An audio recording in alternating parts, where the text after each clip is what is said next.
वापिस आज हम शुरू करेंगे कार्बनिक यौगिकों का IUPAC नामकरण।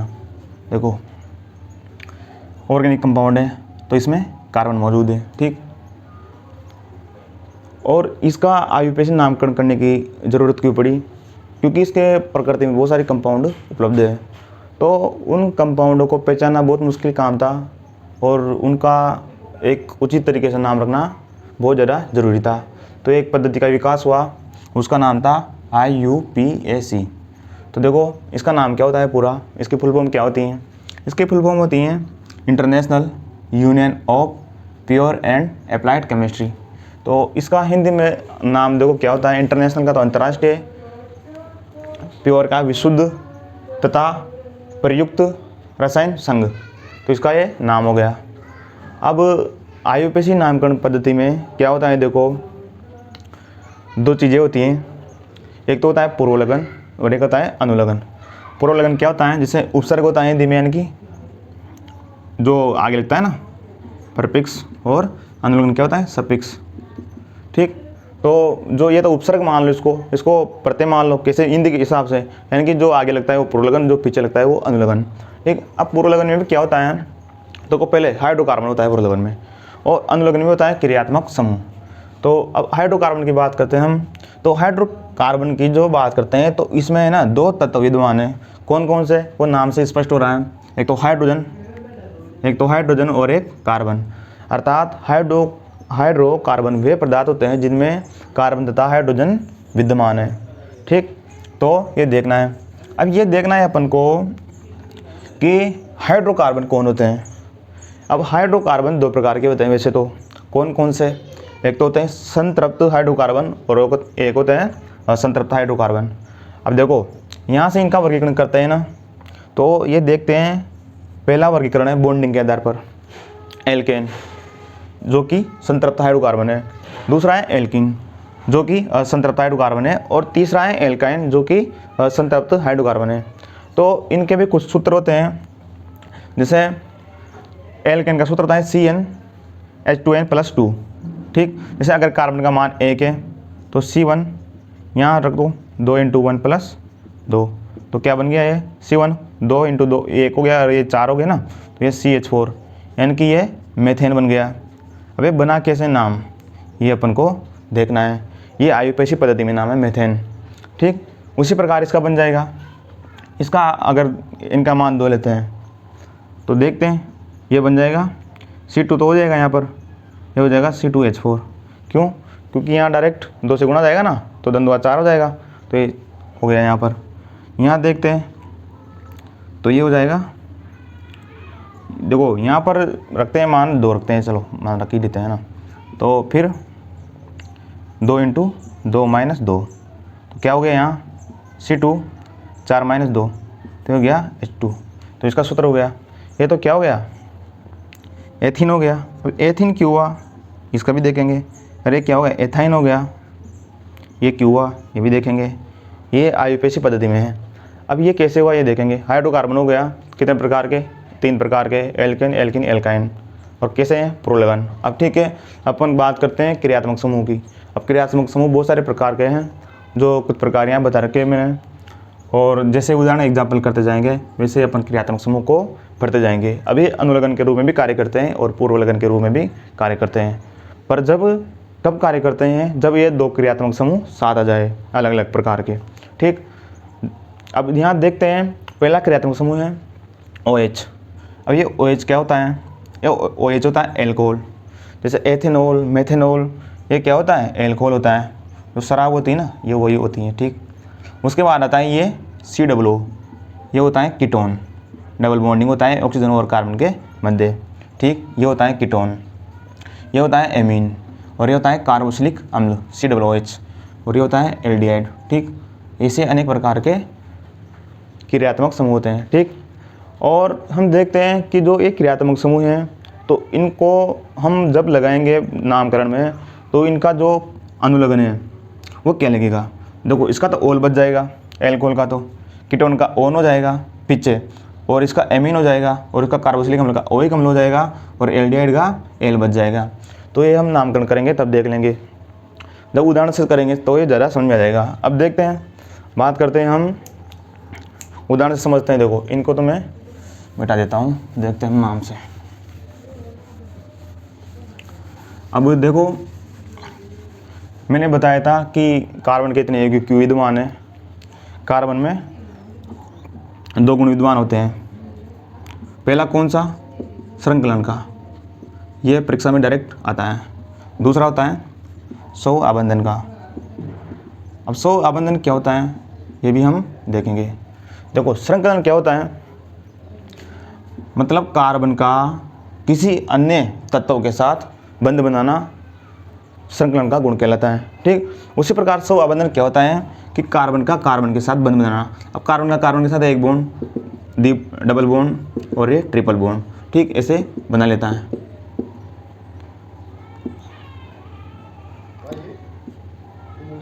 ठीक, अब देखते हैं ये तो क्या हो गया, ये तो एल्केन हो गया, ये एल्किन हो गया, ये एल्काइन हो गया, क्योंकि जो सिंगल बॉन्ड होता है वो alkane, double bond alkene, triple bond alkyne. अब देखते हैं नामकरण, उदाहरण से समझते हैं। अब उदाहरण क्या है, देखो नामकरण की बात करते हैं तो देखते हैं, कोई उदाहरण ले लेते हैं, CH3 CH2 CH3। अब ये उदाहरण ले रखा है मेरा, ठीक है, तो इसका नामकरण कैसे करेंगे? तो इसकी पहली प्रोसेस क्या होती है कि इसमें तो कह रहे हैं लंबी चेन एक ही है। पहले तो इसमें लंबी श्रृंखला देखी जाती है, लंबी चेन देखी जाती है कि कौन सी है, नंबरिंग की जाती है पहले 1 2 3। इसमें तो किधर से भी करो, कोई दिक्कत वाली बात नहीं है। और इसके लिए सबसे पहले इंपॉर्टेंट बात ये जान लेना ज़रूरी है कि एक कार्बन हो तो क्या बोलते हैं, 2 कार्बन हो तो क्या बोलते हैं। कार्बन की संख्या इधर लिखता हूँ और जो बोलते हैं ना उसको मैं इधर लिखता हूँ। ठीक, अगर एक कार्बन है श्रृंखला में तो उसको बोलते हैं मेथ। ठीक, अगर 2 कार्बन है उसको बोलते हैं एथ, और 3 कार्बन है उसको बोलते हैं प्रोप, और 4 कार्बन है उसको बोलते हैं ब्यूट। अगर 5 कार्बन है श्रृंखला में, सबसे लंबी श्रृंखला में अगर 5 कार्बन है तो उसको बोलते हैं पेंट, और 6 कार्बन है तो उसको बोलते हैं हेक्स। ठीक, और 7 कार्बन है तो उसको बोलते हैं हेप्ट, और 8 कार्बन है तो उसको बोलते हैं ऑक्ट, 9 कार्बन है तो उसको बोलते हैं नॉन, 10 कार्बन है तो उसको बोलते हैं डेक। ये अपन को याद करना है, इनको लिख लेना, ये ज़रूरी है। ठीक, तो ये सबसे बड़ी चीज़ है, इनके बिना अपना नामकरण नहीं कर सकते, ये पूर्व लगन के रूप में काम आएंगे। सबसे लंबी श्रृंखला होगी, सर्वप्रथम इनका जो पूर्व लगन है वो काम आएगा। ठीक, अब इसमें देखो कार्बन गिनो, कितने कार्बन है 1 2 3, तो 3 पे देखो कौन सा आ रहा है 1 2 3, क्या आ रहा है 3 पे प्रोप आ रहा है। अब प्रोप आ रहा है, देखो अब बॉन्डिंग देखो, सिंगल बॉन्ड है ओनली, सिंगल बॉन्ड है ना, तो क्या लगता है एन लगता है, यानी कि एल्केन, तो एल्केन का एन शेष रह जाता है, तो 3 है ना, तो प्रोप हो जाएगा, प्रोप प्लस एन क्यों हुआ, क्योंकि सब में सिंगल बॉन्डिंग है, तो क्या हो गया ये, इसका नाम आयुपेशी नाम प्रोपेन। ठीक, ऐसे इसका आयुपेशी नाम हो गया। अब दूसरी बात करते हैं, यदि अब एक और उदाहरण समझ लेते हैं, इसी में देखते हैं CH3 CH2। अब देखो कितने कार्बन है, नंबरिंग करो, इधर से करो या इधर से करो, इसमें कोई दिक्कत नहीं है। ठीक, 1 2 3 4, कितने कार्बन है, कितने कार्बन की श्रृंखला है 4 कार्बन की, 4 कार्बन का क्या हुआ ब्यूट हो गया। ठीक, और उसके बाद देखते हैं इसमें सिंगल बॉन्ड है और कोई दियाबंद भी नहीं है, ट्रिपल बॉन्ड भी नहीं है और कोई क्रियात्मक समूह भी नहीं है, तो इसमें कोई दिक्कत वाली बात नहीं है, तो नॉर्मल नामकरण है। ठीक, तो इसमें क्या लगेगा, एन लगेगा, क्यों लगेगा, क्योंकि ये एल्केन समूह है, तो क्या हो गया इसका नाम, संधि करने के बाद ये हो गया ब्यूटेन। ऐसे अब बात करते हैं जिसमें श्रृंखला उपस्थित हो। अब ये तो हो गया, डायरेक्ट नाम लिखना है, इसमें तो कितने कार्बन है उस गिन लेना है और इसके आधार पर नाम लिख देना है। अगर सिंगल बॉन्ड है तो एन कर देना है, डबल बॉन्ड है तो इन कर देना है, और ट्रिपल बॉन्ड है तो आइन कर देना है, एल्काइन एल्किन ऐसे ना। ठीक, अब उदाहरण से समझते हैं, एक और उदाहरण, जैसे मैं उदाहरण ले रहा हूँ, ये CH3 है, ये CH है और ये CH3 और ये CH। यहाँ ये दो कार्बन की ना 400 युक्ता होती है ना, तो 400 युक्ता पूरी करनी होती है अपन को, ठीक। और ये हो गया यहाँ पर CH2 और ये हो गया CH2 और ये हो गया CH3। अब देखो इसमें सबसे लंबी कार्बन श्रृंखला ढूंढनी है अपन को। अब इसकी सबसे बड़ी बात क्या है, पहले तो ढूंढनी है सबसे लंबी कार्बन श्रृंखला, उसके बाद नंबरिंग किधर से करनी है ये डिसाइड करेगा कौन, जिधर से प्रतिस्थापी समूह पास पड़ता हो। अब पास इधर से तो नहीं पड़ता, अगर इधर से नंबरिंग करेंगे तो ये चौथे नंबर पर प्रतिस्थापी समूह आ गया, तो ये तो गलत हो गया। तो नंबरिंग इधर से करेंगे, इधर की साइड से, लेफ्ट साइड से। क्यों? क्योंकि ये प्रतिस्थापी समूह था ना, ये कौन से नंबर पे आ गया, 2 नंबर पे, यानी कि पास आ गया, इसलिए इधर से नंबरिंग होगी 3 4 5। कैसे पे करो, सबसे लंबी श्रृंखला इसमें 5 नंबर की, 5 कार्बन श्रृंखला है, ठीक, 5 कार्बन की है। तो देखते हैं, अब नामकरण करते हैं, तो प्रतिस्थापी समूह हमेशा आ जाता है, ठीक। जितने नंबर हैं वो लगा देंगे, कितने नंबर पे हैं प्रतिस्थापी समूह तो वो लगा देंगे। तो इसका नामकरण कैसे होगा, पहले प्रतिस्थापी लिखते हैं, उसके बाद प्रतिस्थापी क्या है, एल्केन है, तो एल्केन का क्या बन जाता है, एल्किल बन जाता है, ठीक। कितने नंबर पे हैं, 2 डैश लगाना, एल्किल। देखो एल्किल बन गया ना, पर ये क्या है, एक है ना, तो ये मेथ हो गया ना, तो मेथिल बन जाएगा ये, तो डायरेक्ट लिख लेते हैं ना, तो ये 2 मेथिल। अब आएगी श्रृंखला का नाम, क्योंकि और क्रियात्मक समूह उपस्थित भी नहीं है। 2 मेथिल क्या आ जाएगी, 5 है ना, तो 5 के लिए क्या आ जाएगी, पेंट, 2 मेथिल पेंटेन, ये इसका नाम हो गया। पेंटेन क्यों आया, क्योंकि 5 कार्बन की श्रृंखला है सबसे लंबी, और उसके बाद ये प्रतिस्थापी समूह आ गया, तो ये 2 मेथिल लगा दिया, ठीक। एल्किल समूह ये है। अब उसके बाद एक और उदाहरण से समझते हैं, चलो यहाँ ही लिख देता हूँ।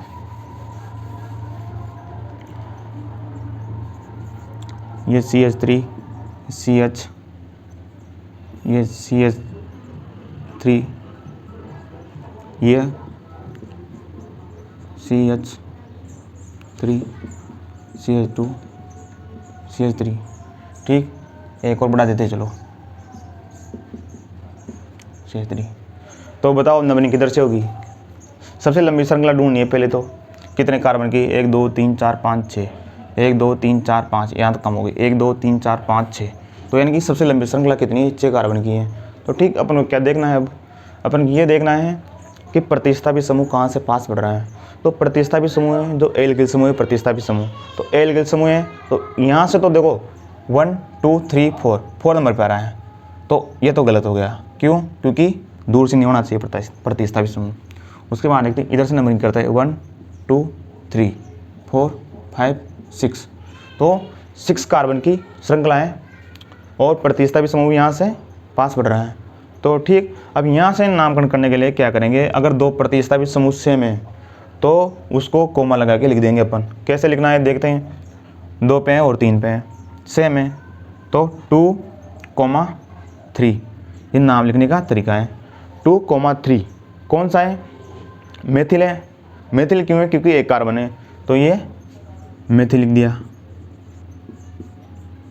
देखो मेथिल नहीं, डबल है ना तो डाई आएगा, और ट्रिपल है तो ट्राई आएगा, 4 है तो टेट्रा आएगा, तो यहाँ डाई मेथिल आ गया।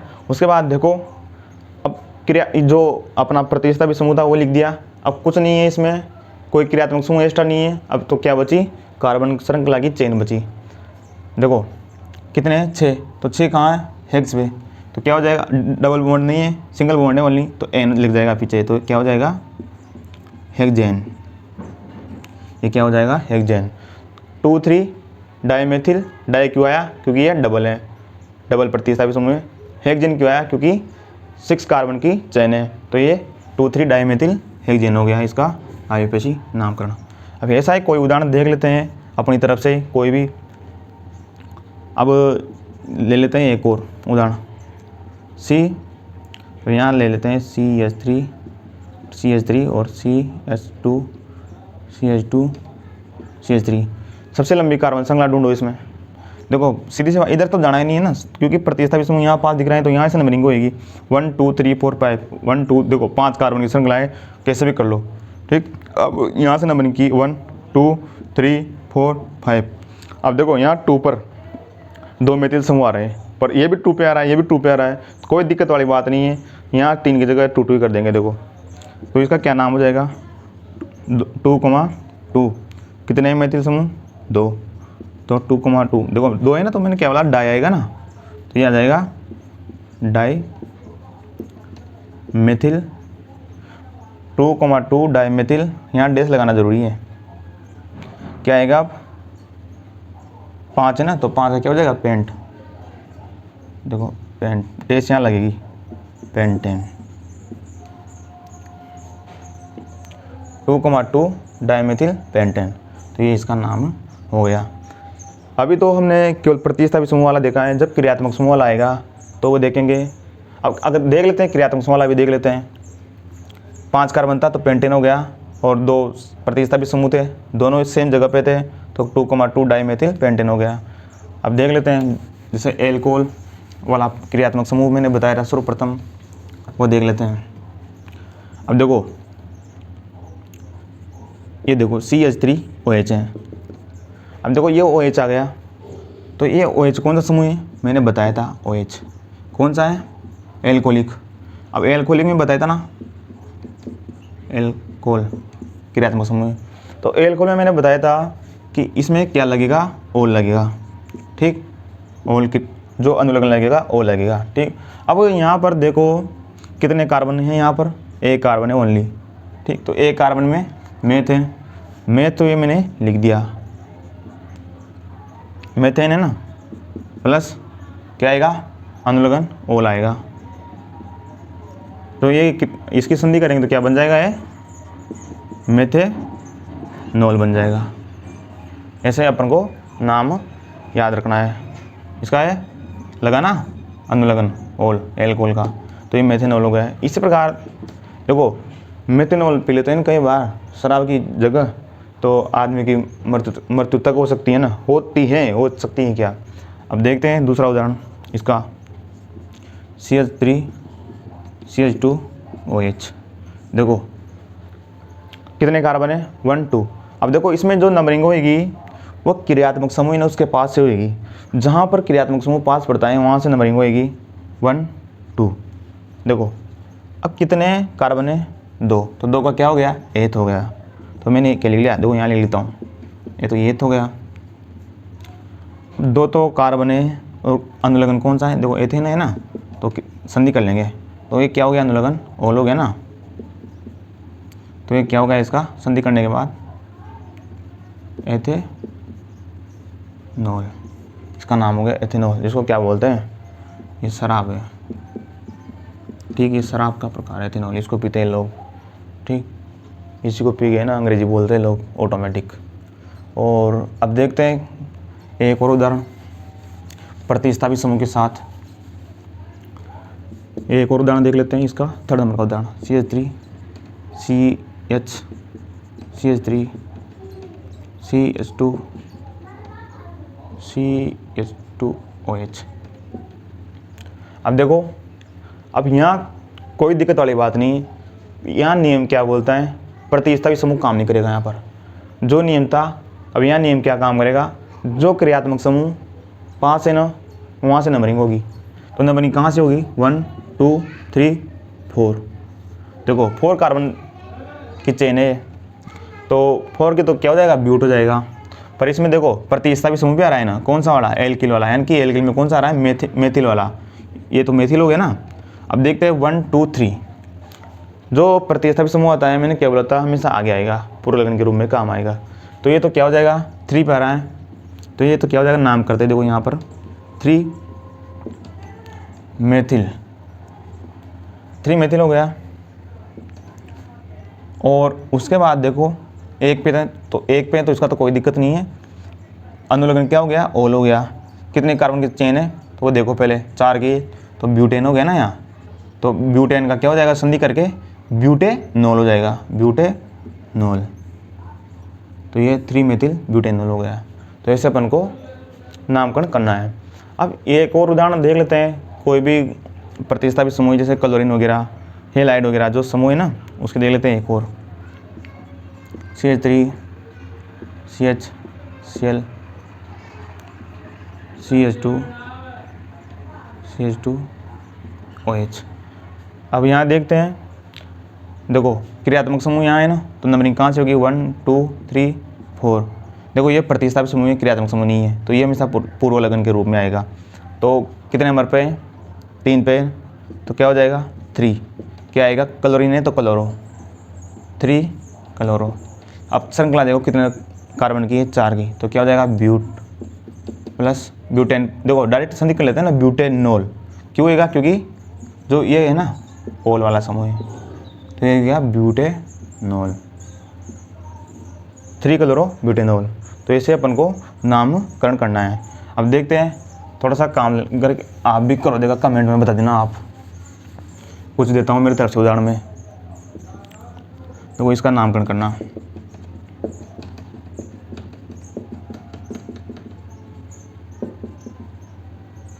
एक तो इसका करना, दूसरा इसका करना,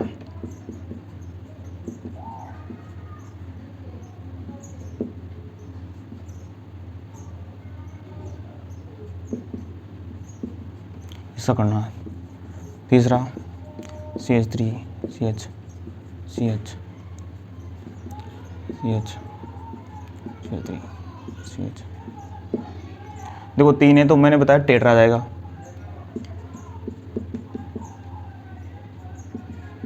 ये हो गया। तो ये अपन आपको कमेंट में बताने इसके आंसर। तो अगर कोई भी प्रतिस्थापित समूह अगर एक है तो उसके लिए तो कोई दिक्कत नहीं है, अगर 2 आता है तो उसके लिए तो डाई हो जाएगा। प्रतिस्थापित समूह आता है तो 3 आते हैं, अगर 3 आते हैं तो क्या हो जाएगा ट्राई, 4 आते हैं तो कितना हो जाएगा टेट्रा। इसे आपको ध्यान रखना है। तो यहाँ 3 आ रहा है तो ये क्या हो जाएगा ट्राई हो जाएगा ना, ट्राई जो भी नंबरिंग करो तुम। ठीक, आज के लिए धन्यवाद। कल की क्लास नामकरण के और आगे बढ़ेगी। धन्यवाद।